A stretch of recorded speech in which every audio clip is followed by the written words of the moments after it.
Nithyanandam. With all auspicious blessings and grace of my Guru, Bhagavan, Sri Nithyananda Paramashivam, I welcome you all to this video. Life, as we all know, has many emotions, has many aspects to it. And pain is one of the most fundamental aspects that we all experience at one point of time or the other in life. How do we associate ourselves with the pain? Is it the physical pain or the mental anguish, the pain that we go through when we feel our dreams haven't become a reality, or what we want in life has not become a reality?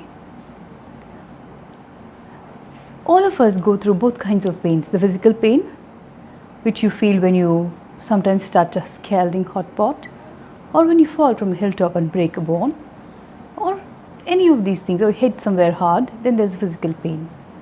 But how does the mental pain start?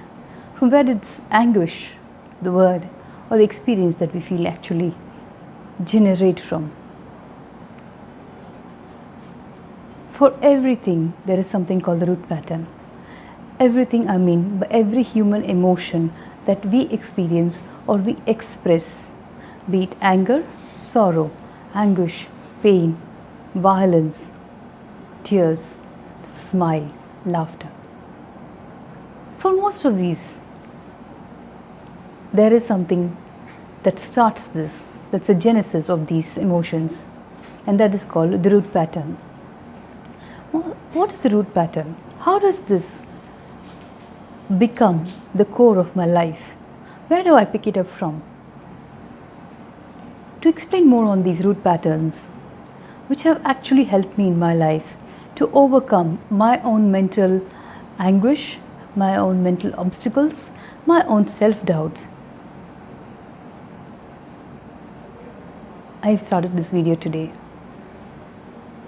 Be it from school or from childhood, or friends or colleagues, all of us feel the sense of shame sometimes when people make fun of you, people mock you, or when you fail in something that you want to do, or what others expect you to do.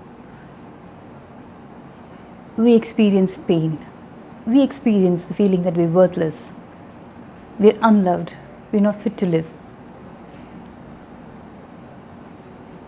And this is one of the core thought currents that drive us in our life to be better, to excel, or to withdraw, to hide, to commit suicide.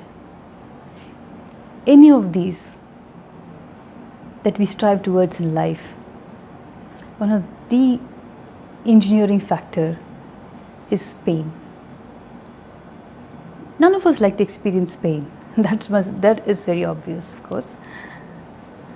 To avoid that pain, to avoid maybe to be called you're poor, which is painful, maybe to avoid being called that you're intellectual imbecile, we keep studying more, keep achieving more. But at some point of time, we halt and look back and still feel a sense of self-doubt and self-hatred. Shah Rukh Khan has beautifully told in one of his speeches that it was fear of poverty that made him run after success. The fear of poverty is a pain point for many people. The pain of failure is a fear point for many people. But the driving factor, the engineering factor seems to be pain. How do you overcome pain? Can you live life without pain? It is not humanly possible, is it? Because every human being once born has to experience various emotions, and pain is one factor, a common factor that all of us go through. What is wrong in pain? What is wrong in pain is the stifling feeling, the suffocating feeling, the feeling of worthlessness, the feeling of powerlessness, the feeling of powerlessness, the feeling of incompletion, the feeling that you're just floating in some vacuum, the feeling that I'm not good. Is not how a normal human being should feel. Every human being should feel powerful, should feel that he's worthy of living. How can I do that in my life? Please watch this video through till the end, because I'm going to give you tips to detox your pain, to make your life pain-free by following very simple meditation method that has helped me and millions of others. And by following this method, you will see how many obstacles you overcome in your life, how your life becomes filled with joy versus pain, how pain thought currents can be replaced by life positive, life affirming, joyful thought currents. Every emotion that we experience as an adult starts off from the childhood. This is called the root pattern. There would be one or two incidents that would probably have made you cognize pain as pain, cognize your own self-worth, your own self-value as something lower than what you already feel. And that's what starts the pain. All of you watching this, please sit back and think, which is your earliest memory where you felt shameful, where you felt you're not worthy of living, or where you felt you're not good enough for your parents, or you're not good enough to just exist. Or one thing many of us feel is, don't laugh too much because tears follow.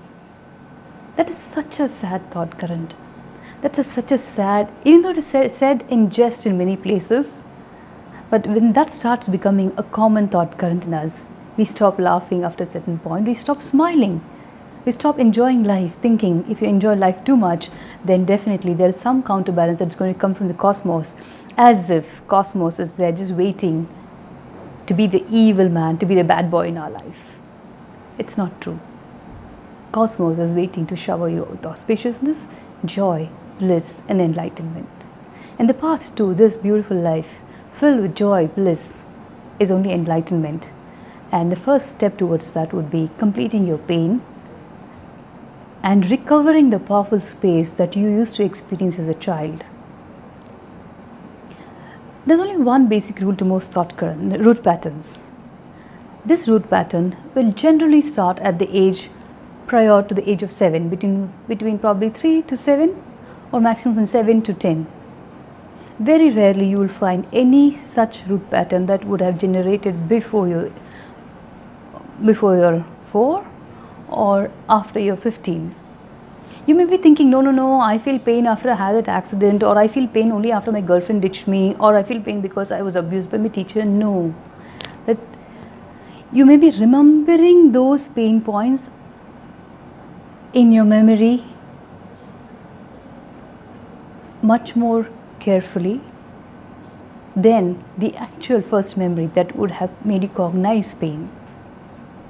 It could be something as simple as your mother or your father scolding you for buying chocolate, or for asking for an ice cream, or for just crying because you wanted to go to the restroom, where you needed help of your parents and they were not attending to you, so you start crying, and your parents probably busy in something or the other, or your nanny or whoever is taking care of you, probably with their own incompletions or their schedules, were irritated at you and would have snapped at you. Think, oh, can you just not wait? Is it so urgent? You're not the most important thing in my life at the moment. These words at that moment may trigger off something called self-hatred. And you wonder why people are snapping at you, why people are yelling at you. So this exercise, this meditation process that I'm going to be sharing with you in this video will make you go back into that age, that time, what you would have experienced. From that innocent space, what impact that had on you. For example, I know a lot of kids, even we as kids, we start screaming and yelling when we have to go for a vaccination to the doctor. But the parents think that's the best thing they can do for you. So they drag you yelling and kicking to the doctor, you are vaccinated, and this happens over a period of time. But this leaves the memory of suffering. Most of us remember the yelling and screaming, or we say, oh, I'm so scared of my doctor. But do we have any logical reason? No, we don't. Because the memory that you remember is the dragging and kicking and the screaming and the prick of the injection. At that point of time, what did you feel towards your parents? What did you feel towards the doctor? Did you feel they were bullying you? Did you feel that they hated you, which is why they're making you go through this whole exercise of having a vaccination. Of course, as we grow older, we understand vaccinations are important. This was the best thing the parent could do for you at that point of time. Not necessarily just a vaccination or a doctor's visit, but just think of us even during play schools, or your parents forcing you to study something you don't like, which now has become a very important factor for you in your profession and your identity as a human being. At that point of time, you may have fought with your parents, and your parents may not have given in, and you were forced to study. At that moment, when you are having that argument with your parents, or going through that moment at that age, if you see that scene from this maturity, you will be able to relive the pain and complete the pain. This meditation exercise need not stop with just one incident, because pain can be really deep rooted. It can be even something you carried over from your past birth. You may wonder, how can I do something, or how can I complete with something that I carried over from the past birth which I am not aware of? That's the best part of this meditation exercise.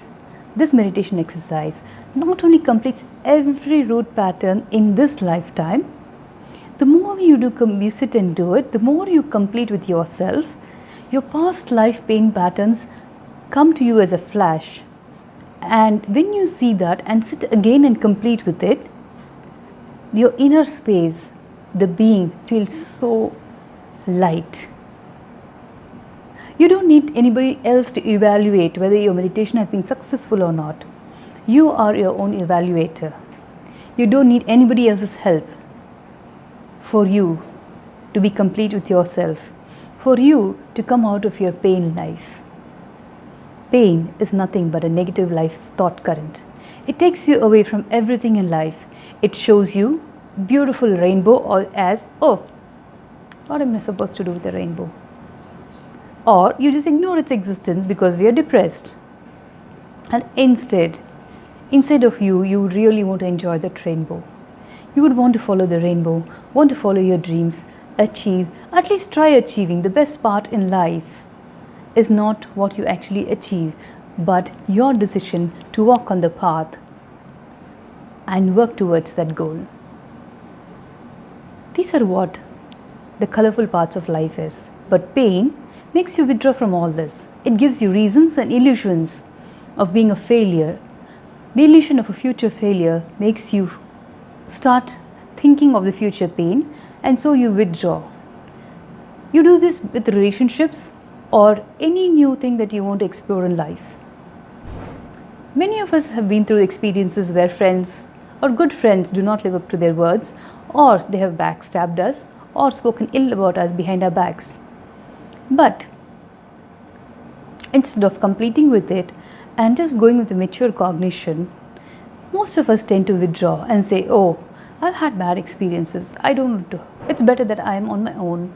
Life is good on my own. Nobody can cause me pain. Yes, nobody can cause you pain. Nobody can cause you joy. You're your own author of your life.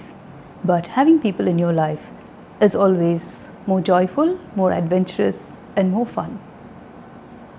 And each of us are on this planet to be with each other. So now let's start the exercise. I do hope that you find this exercise useful, and if you need help with this exercise, and if after doing this once you still need help, please reach out to me in any of my connect points below, which I'm going to show you in my YouTube channel below, or on my Facebook page, on my Twitter, or you can leave your questions here in this YouTube link below itself, and I'll be very happy to help you through and experience life pain-free.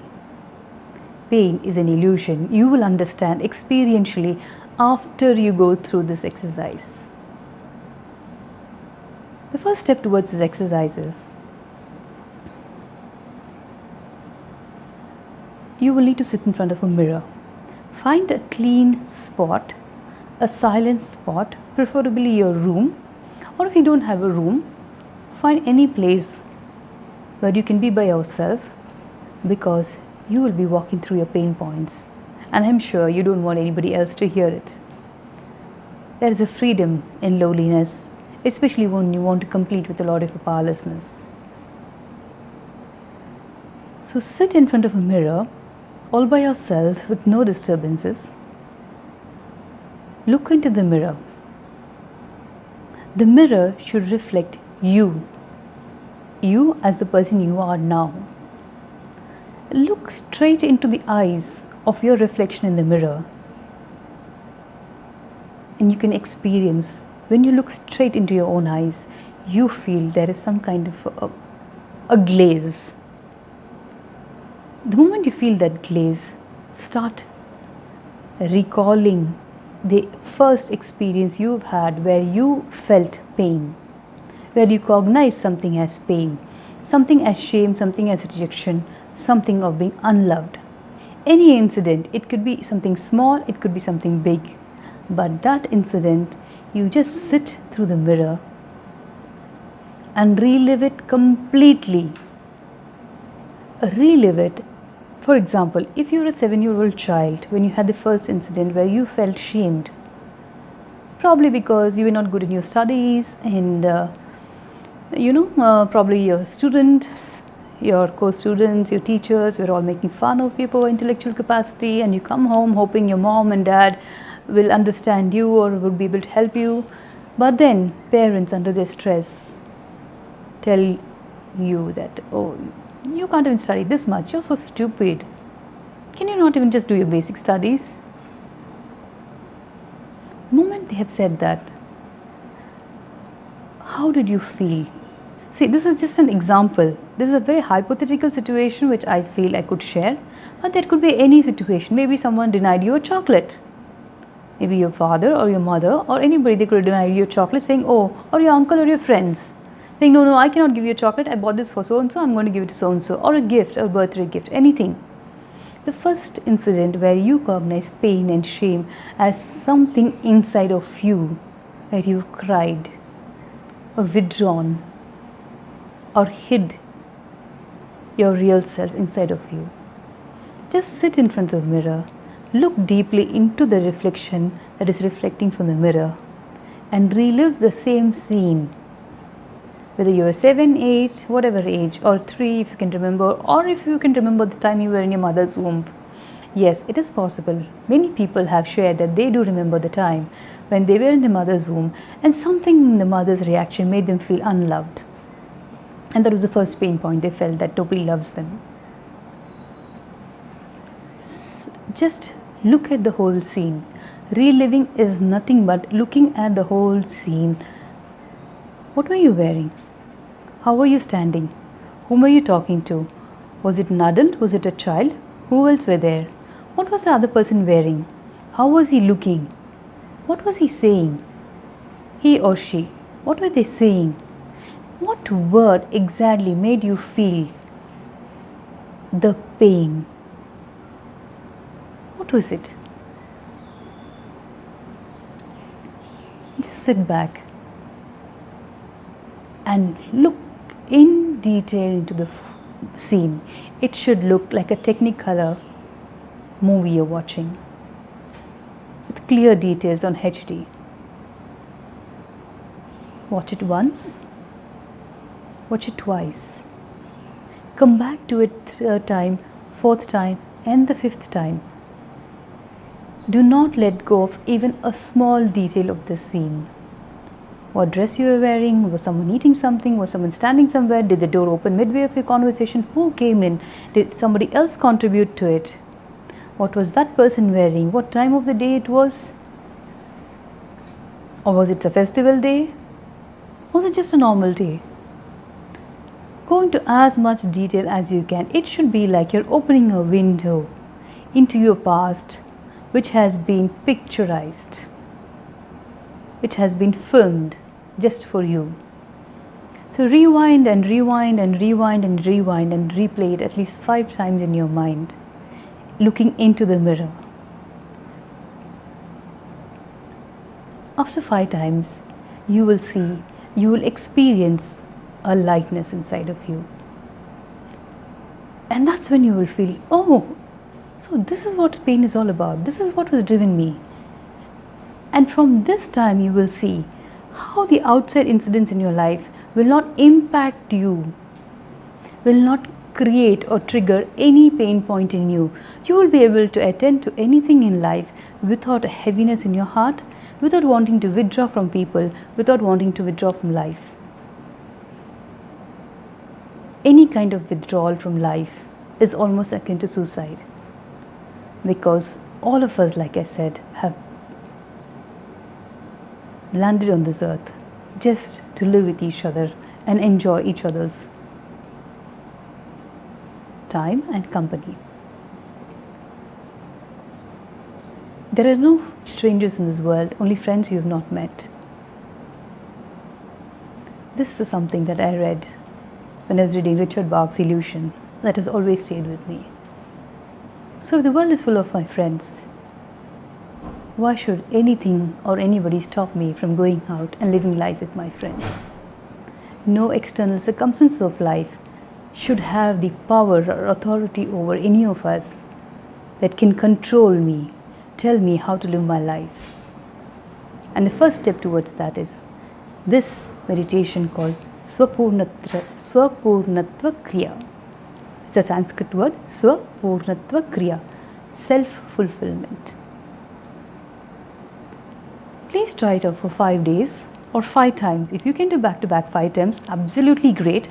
But if you feel you need the time, or you need to fit into a busy schedule and you need to do it 5 times over a period of 5 days, I would really suggest you take a night out and do back-to-back 5 times, because the kind of lightness, the kind of powerfulness that fills your space after this all-powerful, empowering meditation technique is something unbelievable, which you will want to experience so deeply. It's an experience that will never leave your soul, not in this lifetime or any lifetime. Try out this beautiful meditation and please give your feedback and comments, and please share with me how else I can improve in my videos, what else I would like to share, you would all like to hear about. If there's anything else and you have specific questions, please add it in the link below and I'll be happy to share it with you. Thank you for watching and hope to see you again soon.